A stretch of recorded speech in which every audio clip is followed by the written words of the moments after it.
Bonjour à tous et à toutes, bienvenue sur Free Matin. À suivre dans un instant la définition du jour. Nous parlerons donc du port autonome de Cotonou avec Florence Bossa sur Free Matin. La une des journaux sera présentée par Kader Achirou. Bonjour. Bonjour, bon dimanche, chers amis internautes. Bonjour à l'une des parutions ce matin. Nous avons les retombées de la visite officielle du président indien Ramnath Kovind. Nous avons également la une des parutions de ce matin, la célébration du 59e anniversaire de l'accession du Bénin à la souveraineté internationale. Et pour finir, nous avons le lancement du projet Assurance pour le renforcement du capital humain, ARCH. Le bulletin matinal d'information sera signé Carles Kitomé. Bonjour. Bonjour. Le 59e anniversaire de l'accession du Bénin à l'indépendance et la course pédestre, la route des pêches à la marche tiennent le rôle du pavé de ce bulletin. Nous en parlerons et vous resterez avec nous juste après le bulletin d'information pour le débat sur Free Matin. Et nous parlerons des préparatifs en temps dans le cadre de la fête du 1er août au Bénin. Il faut dire que la foire bat déjà son plein du côté de Cotonou, à Djougou, comme à Natitengu ou à Parakou. On se prépare pour la fête nationale. On en parlera dans un instant. Et puis, l'horoscope du jour avec Eunice El Akwachi, les sports avec la Resta Diagbeno. Bonjour, bienvenue. Voici la une des journaux. Kader Achirou. Bonjour à nouveau, chers amis internautes. Nous démarrons par le quotidien béninois d'information générale et d'analyse d'informateurs qui titre ce matin en manchette: avantage de la visite du président Kovind, les officiels béninois exemptés de visa pour l'Inde, plus de tracasseries pour les hommes d'affaires, aussi des précisions à la page 3 de la parution du jour de l'informateur. Toujours à la une de l'informateur de ce mardi, commune d'Abomey-Calavi, la bataille pour les élections municipales enclenchée, constate le confrère, des précisions à la page 4 de sa parution du jour. À découvrir dans les colonnes de la parution du jour du quotidien béninois d'information générale et d'analyse d'informateurs, le journal École des étudiants en journalisme à l'école supérieure d'administration, d'économie, de journalisme et des métiers de l'audiovisuel, ESAE. Point média en manchette ce matin, indice de performance du régime du nouveau départ, tous à la solde du chef, s'exclame le confrère. Des précisions sur ce titre dans les colonnes de sa parution du jour. L'affiche du jour ce matin en manchette, retombée de la visite du président indien, 100 millions US de dollars pour financer le programme d'action du gouvernement. Nombreux autres accords signés, précise le confrère en manchette. Des précisions à la page 2 de sa parution du jour. Braquage tous azimuts au Bénin, le retour des comités civils s'impose. Titre l'affiche du jour ce jour à la une. Plus de détails à la page 2 de sa parution du jour. Nous passons à Fraternité qui parle de coopération bilatérale en manchette ce matin. Et titre les retombées de la visite du président indien, 50 milliards de crédits pour accompagner le programme d'action du gouvernement. Toujours à la une de Fraternité de ce jour. Veille citoyenne sur la gestion des affaires publiques. Alcrey Social Watch dote Cotonou de sa cellule de participation citoyenne. Le Clairon à présent. Retombée de la visite du président indien au Bénin. Une grande prouesse à l'actif de Talon. Des détails à la page 3 de la parution du jour du Canard, toujours avec le Clairon. Assurance maladie aux pauvres, Abdoulaye Biachani lance le projet Assurance pour le renforcement du capital humain ARCH. 1er août 2019, les enseignants en trouble fête, titre 5 minutes ce matin en manchette, plus de précisions dans les colonnes de sa parution du jour. Et le nouvel observateur à présent, offensive diplomatique des forces de l'opposition, les lettres au président et au premier ministre de l'Inde, dénonciation d'un parlement de l'exclusion. Des détails à la page 7 de la parution du jour du Canard. Il s'agit bel et bien des lettres écrites par l'ancien président Nicéphore Dieudonné Soglo. Toujours à la une de le nouvel observateur de ce matin, résistance contre le pouvoir de la rupture, des taupes dans l'opposition, fait savoir le confrère. Plus de détails à la page 3 de sa parution du jour. Le Béninois libéré, belle ligne de crédit ouverte par l'Inde au profit du Bénin. 50 milliards de francs CFA au ministre Adambi pour l'eau. Toujours à la une de Le Béninois libéré de ce matin, soutien et secours pratique aux pauvres, volet assurance maladie, Abdoulaye Biachani lance l'Arche. Nous restons à la une de Le Béninois libéré, table ronde technique sur la relance de l'enseignement et de la formation technique et professionnelle au Bénin. Le ministre Kako Maouyon, dans un nouvel élan, selon le confrère de Le Béninois libéré. Nous passons à présent à Le Matinal. Patrice Talon face à son hôte Ramnath Kovind. Le Bénin, un allié solide de l'Inde.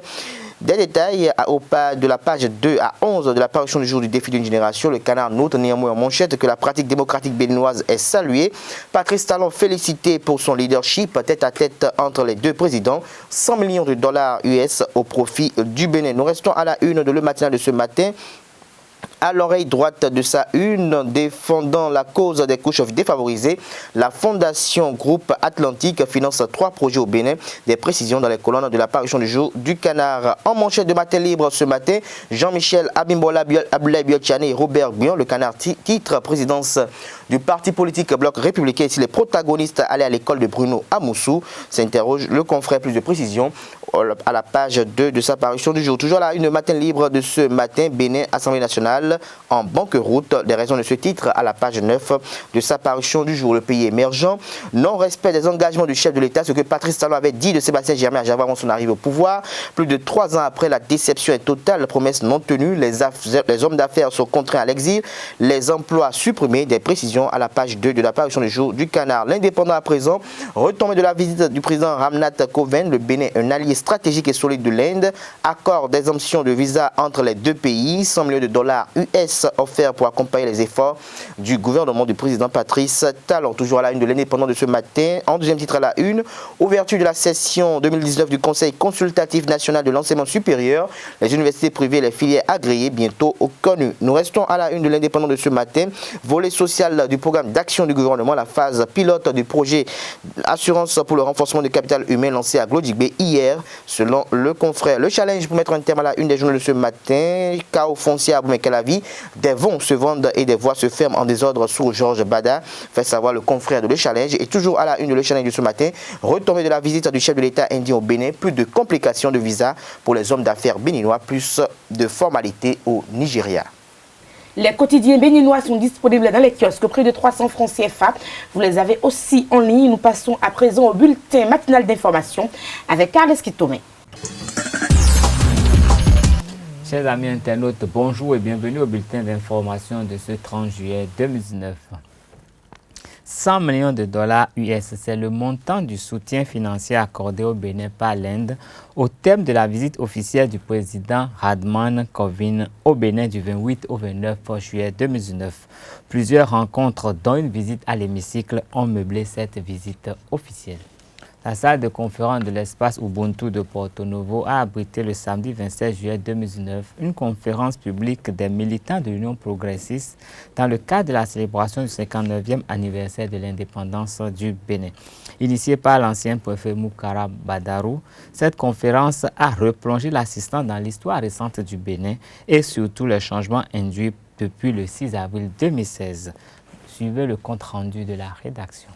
3 communications marquaient la conférence publique organisée par les militants de l'Union progressiste de la ville de Porto Novo le samedi 28 juillet 2019 à l'espace Ubuntu. Une initiative de l'ancien préfet Moukaram Badarou pour marquer le 59e anniversaire de la cession du Bénin à l'indépendance. Maître Jacques Mikan et le professeur Noukou Agossou ont revisité à l'occasion l'histoire de cette indépendance. Lorsque vous êtes en campagne, avec votre projet de société, vous parcourez l'étendue du territoire pour recueillir les doléances des uns des autres, des Béninois, sans distinction aucune. Et ensuite, vous enrichissez ce projet de société pour en faire votre programme d'action de gouvernement et que vous découlez lors de votre mandat. Malheureusement, comme je le disais tout à l'heure, nous n'avions pas connu de période, ou du moins de président, avec un projet de société, un programme d'action de gouvernement. Les militaires, ils n'en avaient pas. Nous avions eu certains présidents qui n'ont pas fait plus de 3 mois, qui n'ont pas fait plus d'1 an.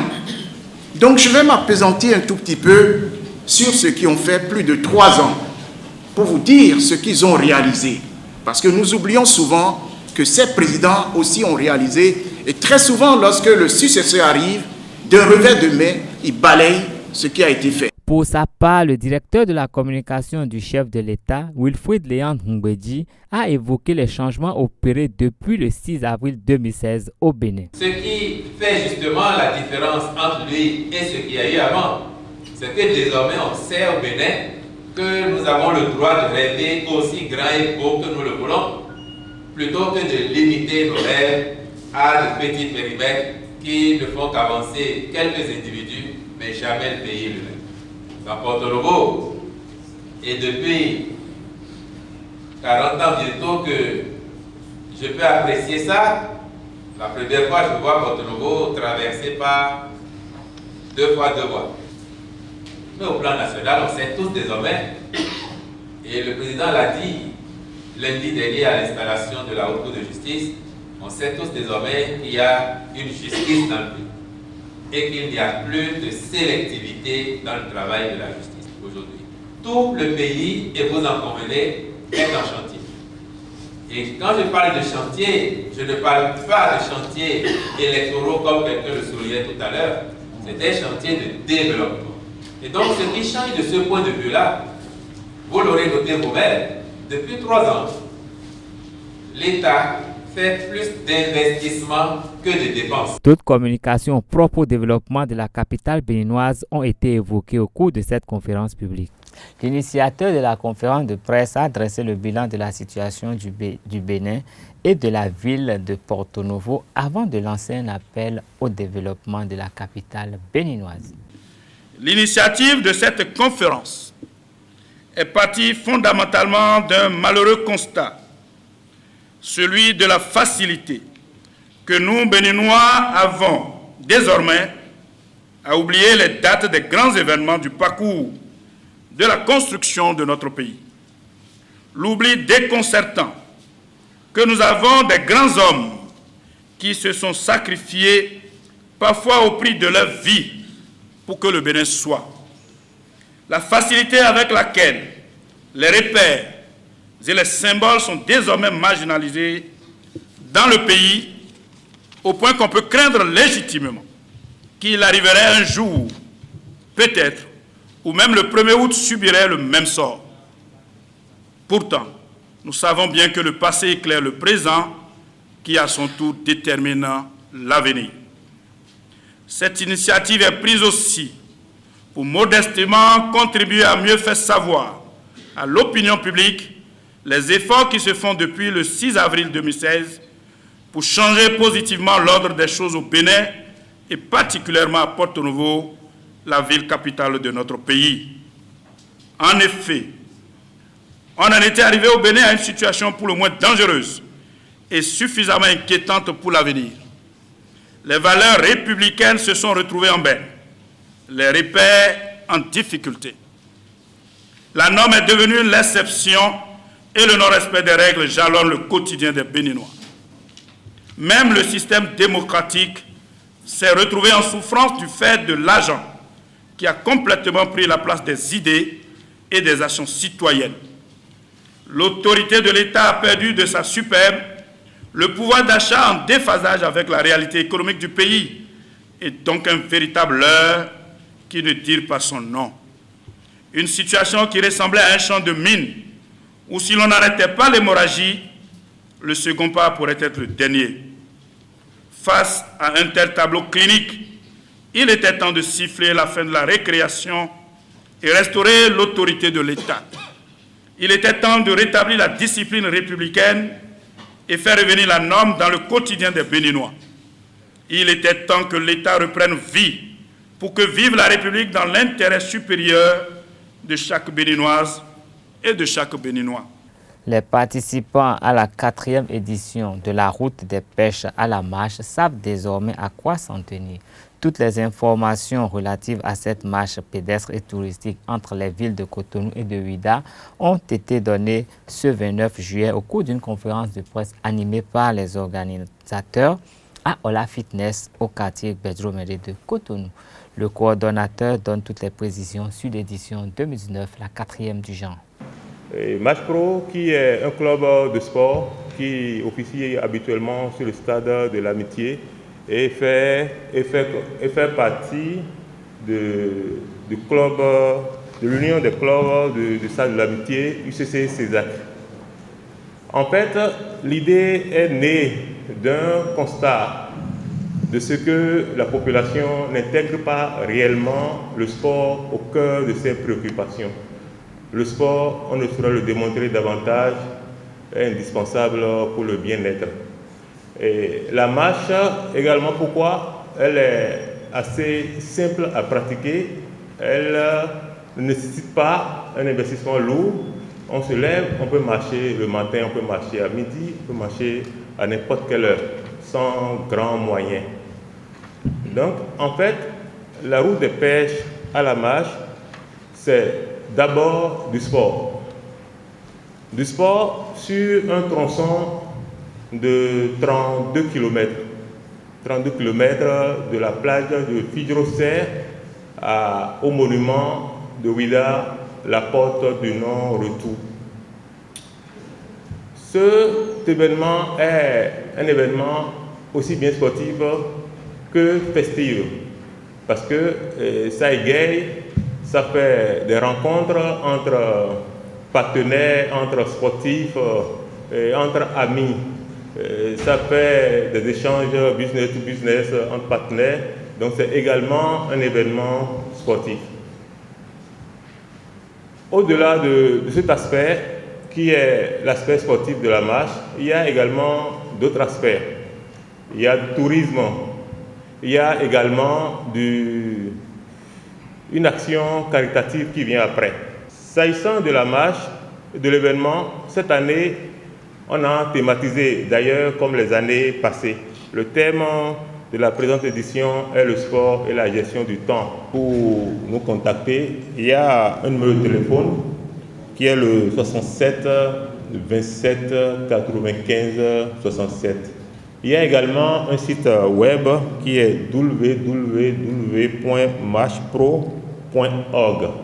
C'est le site web sur lequel on peut s'inscrire également. Ce sera tout pour ce bulletin d'information. Merci de rester fidèle au programme de Zawe TV. La définition du jour avec Florence Boussa sur Free Matin.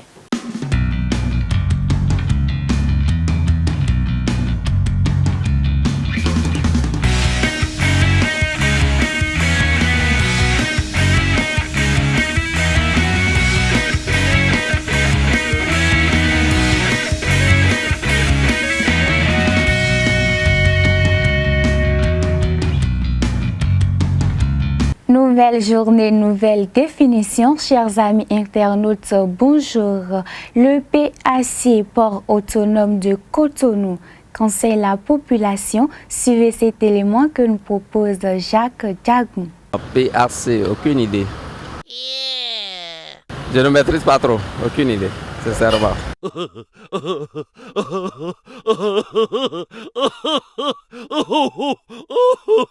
Et ça veut dire que c'est un port autonome de Cotonou. C'est que il y a les véhicules qui viennent de l'extérieur. Et c'est là où ça reste.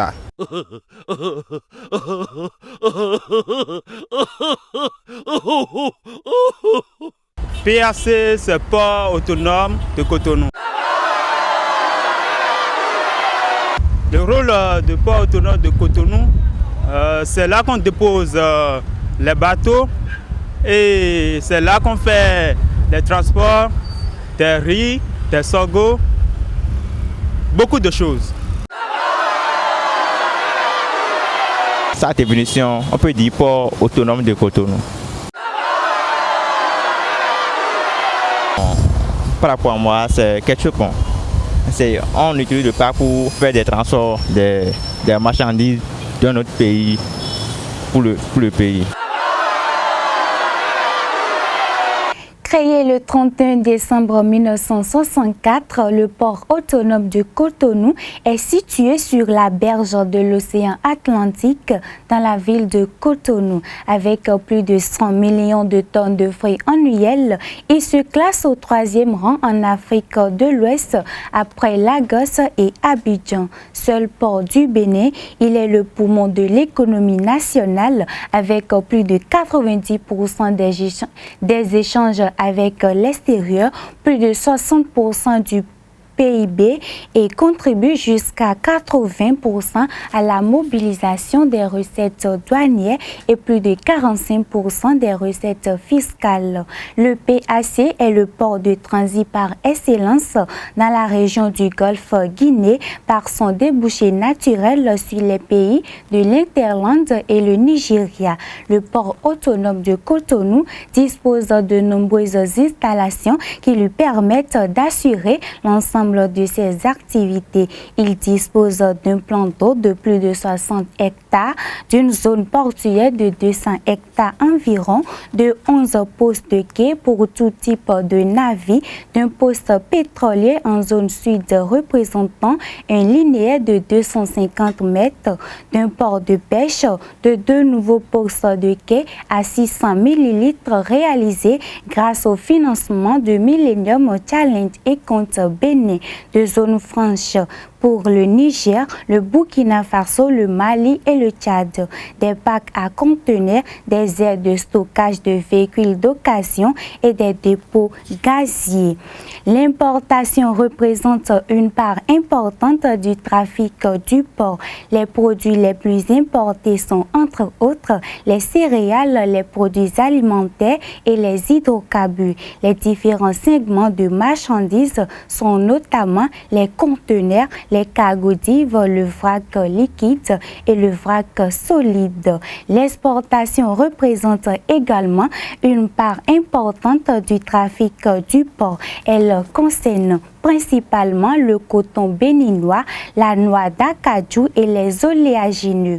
Encore en service contrairement aux allégations faisant état de sa démission, Christian Desblocs cédera sa place à Joris Otis, nommé nouveau directeur général du port autonome de Cotonou et qui entrera en fonction le 1er août prochain. Eh bien, chers amis internautes, ce sera tout pour le PAC, port autonome de Cotonou. Merci de nous avoir suivis. Bye bye. Avant de passer au débat, nous allons recevoir donc Eunice Elakwati qui nous présente l'horoscope du jour en anglais. Wonderful morning to you viewers and welcome to the horoscope of the day. Aries, it's okay to want to spend time by yourself. You may or not be able to turn your back on the worldly responsibilities. Taurus, the dark moon is a time of moving inward, of experiencing your shadows and confronting the parts of yourselves. Gemini, be honest about what you desire from your relationship. Cancer, let optimism be your preferred choice of drug today. Leo, open your eyes to what the present is offering you. It's time for you to watch the self-sabotaging partners as you gently walk your anxiety to the exit door. Virgo, always remember who you are. No force in the world can stop you once you are awakened to your own power and potentials. Libra, be grateful for the blessings you are experiencing these moments. Scorpio, accept the challenges you are experiencing in your relationship. Sagittarius, be patient with yourself and the others. This is the time to build a solid life for yourself.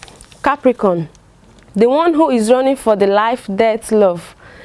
Nature insists on thinking of love as a boom only. Yet love in its fullest form is a series of death and rebirth. Drastic changes are on the card for you today. Aquarius, let go. The pain has served its purpose. Today brings itself a wonderful opportunity to dive into the shadows and free yourself from the past. Pisces, confront the heavy emotions and accept your limitation. This is the end of the horoscope for today. I remain your host, Elakwati Eunice. Enjoy your day. À présent, le débat Suffri Matin. Nous parlons donc du 1er août. Nous sommes à quelques jours donc de la fête nationale au Bénin. Et il faut dire que dans toutes les communes du pays, on met déjà les petits plats dans les grands pour que la fête soit effectivement belle. Carles Kitomé. Oui, tout à fait. C'est le moins qu'on puisse dire. Nous avons remarqué déjà au début du mois de juillet, le maire de la ville de Cotonou avait fait une tournée pour visiter tous ces sites qui sont destinés à accueillir les manifestations officielles entrant dans le cadre de la célébration du 59e anniversaire de l'indépendance du Bénin. Et je crois qu'une semaine ou quelques semaines après, en tout cas il y a une dizaine de jours, nous avons pu constater que toutes ces places ont fait peau neuve. Nous avons vu la place de l'Étoile qui a été vraiment nettoyée, qui a été mise au propre. Et il y a déjà les installations, le podium, en fait, la tribune officielle. Il y a déjà beaucoup de choses qui ont changé au niveau de la place de l'Étoile Rouge qui va abriter pour une dernière fois la célébration de la fête de l'indépendance, parce que déjà à partir de l'année prochaine, la fête de l'indépendance se célébrera ailleurs, plus à la place de l'Étoile Rouge, parce que ça crée déjà pas mal de perturbations dans la ville. Nous avons pu remarquer un peu au niveau du monument aux morts à Ganhi, des changements qui ont été opérés, l'embellissement, les drapeaux qui sont à gauche et à droite.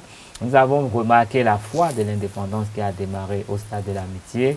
Et un peu à l'intérieur du pays, le week-end passé, nous avons pu constater à Porto Novo que la ville est en train quand même de nettoyer la ville pour qu'elle puisse vraiment accueillir cette fête. Et je crois que c'est quand même une activité qui se multiplie dans toutes les grandes villes du Bénin, parce que nous savons que chaque département essaie quand même d'organiser une certaine célébration et certaines communes aussi le font. Tout ce qu'on a pu remarquer à Porto Novo, c'est que les populations estiment qu'on n'a pas rapidement mis au propre ces places qui doivent accueillir et ces manifestations.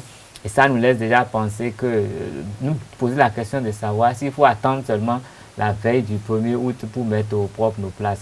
Nous sommes le 30, tout est propre jusqu'au 1er. Est-ce qu'on ne peut pas mettre en place une veille pour que nos villes soient propres, étant donné que depuis un moment on n'a plus le droit d'uriner dans la rue, on ne peut plus jeter les ordures dans la rue. Autant nettoyer le peu qu'il y ait pour que notre ville ressemble quand même soit plus belle, je voudrais dire. Donc la dynamique de la fête de l'indépendance, mais essayons de garder les bonnes habitudes que nous avons cultivées pendant cette période pour avoir une meilleure image de notre pays. Alors, Kader Achirou. Je crois que depuis, je dirais, quelques semaines, Cotonou est aux couleurs du drapeau national. On peut constater quand on quitte la commune d'Abomey-Calavi pour entrer dans Cotonou qu'il y a des drapeaux un peu partout dans la ville, sur le trajet. Et cela symbolise quand même le fait qu'il y a une fête qui est à l'orée, celle de la célébration de l'indépendance du Bénin. Au stade de l'Amitié Générale Mathieu Kérékou, la foire de l'indépendance bat son plein. C'est devenu un véritable lieu d'attraction. Le dimanche dernier, il n'y avait pratiquement pas de place pour circuler au stade de l'Amitié Générale Mathieu Kérékou. D'abord, raison de la foire.